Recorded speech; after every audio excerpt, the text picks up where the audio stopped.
टिहरी की सड़कों पर उमड़ा ये जनसैलाब सिर्फ एक मेडिकल कॉलेज की मांग नहीं है। ये सवाल है उस व्यवस्था से जहां पहाड़ की जनता आज भी बेहतर इलाज के लिए देहरादून और ऋषिकेश का रास्ता नापने को मजबूर है। इसी बहाने सत्ताधारी पार्टी के दो नेताओं का टकराव भी साफ नजर आने लगा है और उन नेताओं से सवाल भी है कि जब जनता को अस्पताल चाहिए तो अपना अपना इलाका क्यों याद आने लगता है। नई टिहरी में जिला मुख्यालय के पास मेडिकल कॉलेज की स्थापना की मांग को लेकर स्थानीय जनता, व्यापारी और संयुक्त संघर्ष समिति 31 जुलाई से आंदोलन कर रहे हैं। 16 अगस्त को आंदोलन ने बड़ा रूप ले लिया। बौराड़ी स्टेडियम से गणेश चौक तक भारी जनसैलाब के साथ जुलूस निकला और इसके बाद अनिश्चितकालीन धरना और क्रमिक अनशन शुरू कर दिया गया। व्यापार मंडल ने भी समर्थन दिया और बाजार बंद कर दिया। लेकिन सवाल है, आखिरकार लोगों में ये गुस्सा किस बात का है। दरअसल मेडिकल कॉलेज के लिए पहले नई टिहरी के इडिया का स्थान तय किया गया था।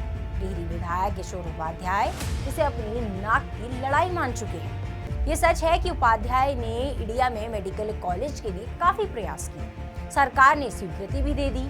इडिया में मेडिकल कॉलेज के लिए जमीन भी चयनित कर दी गई, लेकिन यहाँ काम शुरू हो पाता ठीक उसी वक्त इस खेल में स्वास्थ्य मंत्री सुबोध उनियाल की एंट्री हो जाती है। सुबोध उनियाल मेडिकल कॉलेज को इडिया की बजाय गजा पिफल्टी क्षेत्र में ले जाने का प्रस्ताव रखते हैं, जो उनकी नरेंद्रनगर विधानसभा में पड़ता है और यहीं से असल विवाद शुरू होता है। यानी मेडिकल कॉलेज जो लोक स्वास्थ्य और जनहित का बड़ा मुद्दा है, अब सियासी नाक की लड़ाई बन जाता है। ये मामला बढ़ा तो सीएम के संज्ञान में भी आया। सुबोध उनियाल और किशोर उपाध्याय दोनों ने सीएम से मुलाकात भी की। ऐसा लगा मानो अब ये लड़ाई खत्म हो जाएगी, लेकिन इस मामले पर ताजा जन आक्रोश कुछ और ही कहानी बयां कर रहा है। टिहरी में प्रदर्शन कर रही संयुक्त संघर्ष समिति और स्थानीय लोगों का आरोप है कि मेडिकल कॉलेज को दूसरी जगह ले जाने की कोशिश एक सियासी साजिश है।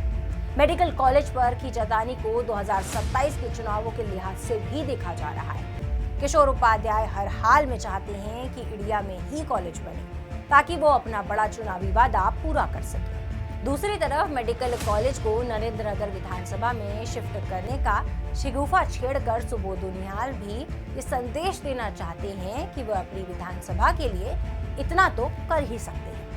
बहरहाल इस सियासी खींचतान के बीच सीधा सा सवाल है, क्या मेडिकल कॉलेज मरीजों की सुविधा के हिसाब से तय होगा या फिर नेताओं की विधानसभा और राजनीतिक गणित के हिसाब से?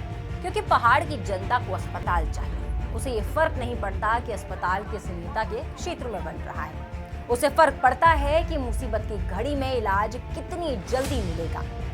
क्योंकि टिहरी और आसपास के पहाड़ी इलाकों में गंभीर मरीजों को अक्सर बेहतर इलाज के लिए ऋषिकेश या फिर देहरादून रेफर किया जाता है। सोचिए, एक मरीज की हालत गंभीर है, परिवार परेशान है और अस्पताल कहता है यहाँ सुविधा नहीं है, बाहर ले जाइए। फिर शुरू होती है पहाड़ से मैदान तक दौड़।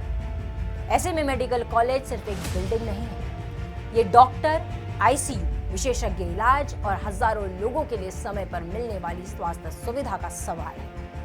लेकिन हमारे यहाँ राजनीति भी कमाल की चीज है। जनता कहती है हमें अस्पताल चाहिए, राजनीति कहती है अस्पताल कहाँ बनेगा, पहले ये तय करो कि फायदा किसे होगा। नेताओं को अपनी राजनीति करनी है तो करें, लेकिन राजनीति की कीमत अगर जनता की स्वास्थ्य सुविधा होगी तो फिर सवाल पूछे जाएंगे। क्योंकि पहाड़ की जनता को अब सिर्फ घोषणाएं नहीं चाहिए, उसे ऐसा अस्पताल चाहिए जहां मरीज को यह सुनकर वापस ना लौटना पड़े कि इसे देहरादून ले जाओ। आप क्या सोचते हैं? कमेंट बॉक्स पर अपनी राय हमें जरूर बताइए।